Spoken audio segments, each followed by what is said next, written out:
चलिए साथियों, इसके आगे हम देखते हैं शेखावटी किसान आंदोलन। जस्ट इसके आगे वाली क्लास में हमने देखा था कि भाई जो सीकर किसान आंदोलन पढ़ते वक्त मैंने आपको बताया था कि जो सीकर था वो एक तरीके से जयपुर रियासत के अंतर्गत क्या थी, अर्ध स्वतंत्र जागीर थी।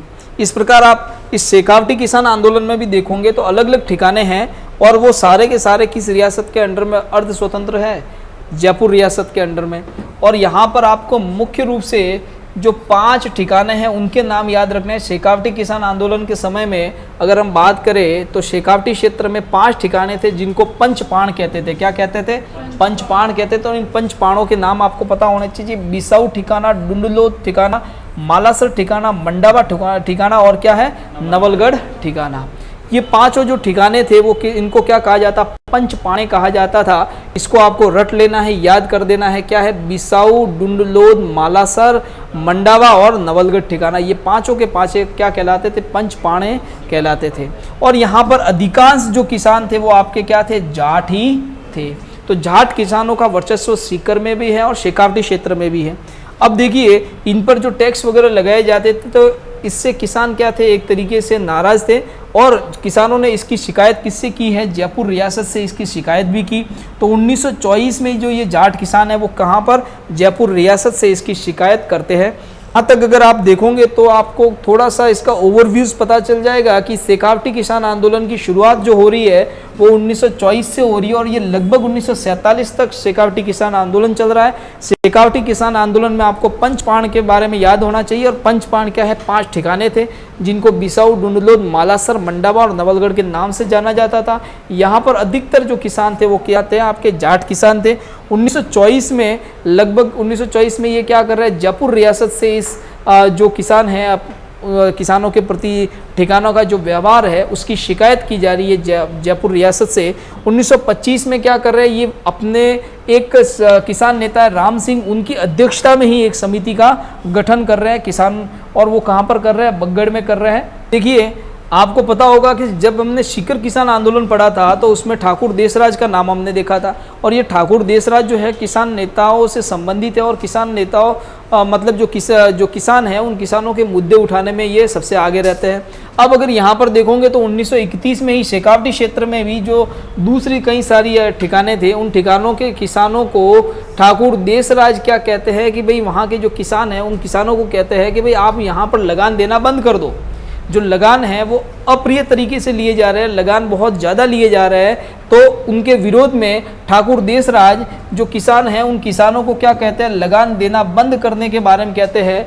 और इसके लिए वो क्या करते हैं, ठाकुर देसराज राजस्थान संदेश नामक एक समाचार पत्र में क्या करते हैं, किसानों को लगान देना बंद करने के लिए प्रेरित करते हैं। तो इस प्रकार ठाकुर देसराज अपना जो संदेश है वो किसके माध्यम से, राजस्थान संदेश नामक एक समाचार पत्र था उसके माध्यम से किसानों तक पहुंचाते हैं और किसानों को कहते हैं कि आप एक तरीके से लगान देना बंद कर दीजिए, हम किसान क्या है मिलकर इसका क्या करेंगे, विरोध करेंगे।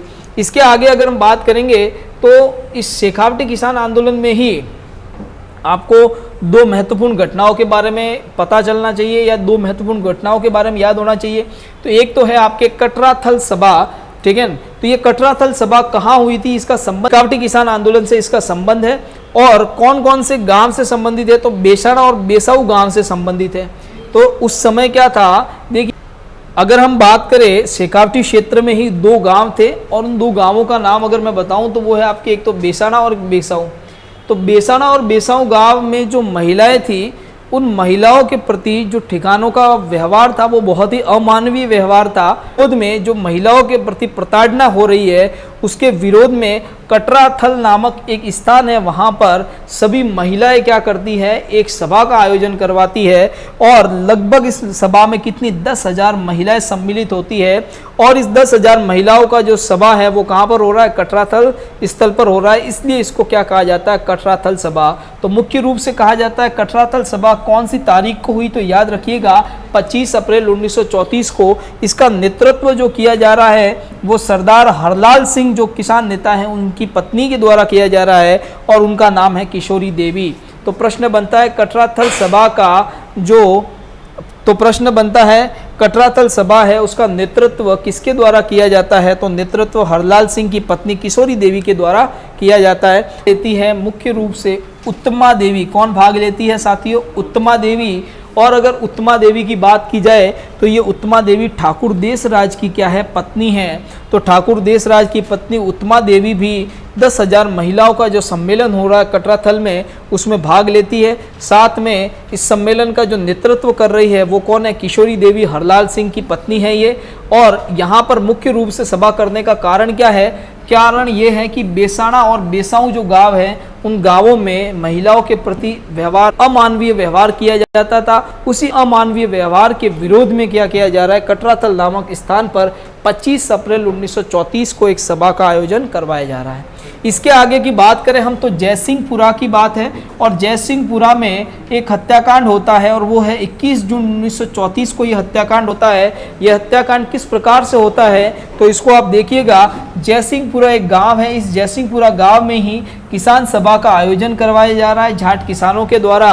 और वहीं पर डुंडुलोत के ठाकुर थे जिनका नाम था ईश्वर सिंह, ये ईश्वर सिंह आ जाते हैं और वहाँ पर गोलियां चलवा देते हैं। और इस गोलियों चलवाने के बाद जो यहाँ पर हत्याकांड होता है, कई किसानों की हत्या हो जाती है। इस हत्याकांड को जयसिंहपुरा हत्याकांड कहा गया।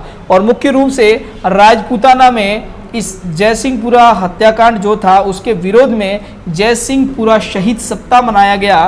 तो राजपूताना में जयसिंहपुरा शहीद सप्ताह मनाया जा रहा है, वो किसके उपलक्ष्य में मनाया जा रहा है? जयसिंहपुरा हत्याकांड के संबंध में मनाया जा रहा है। ये जयसिंहपुरा हत्याकांड कब हुआ है? 21 जून 1934 को हुआ है। अब इसके बाद क्या होता है कि इस हत्याकांड का बहुत ही ज़्यादा विरोध होता है। जयपुर रियासत सरकार वगैरह पूरी तरीके से इस हत्याकांड के खिलाफ हो जाती है और ईश्वर सिंह और उसके साथियों को क्या कर देती है? 1.5 वर्ष की सजा दे देती है। ये पहला आंदोलन था, किसान आंदोलन, जिसमें जाट किसान नेताओं ने किसी ठाकुर को या जाट किसान नेताओं ने ठिकाने के ठिकानेदार को एक तरीके से क्या किया गया है? वहाँ पर सजा दिलवाई है।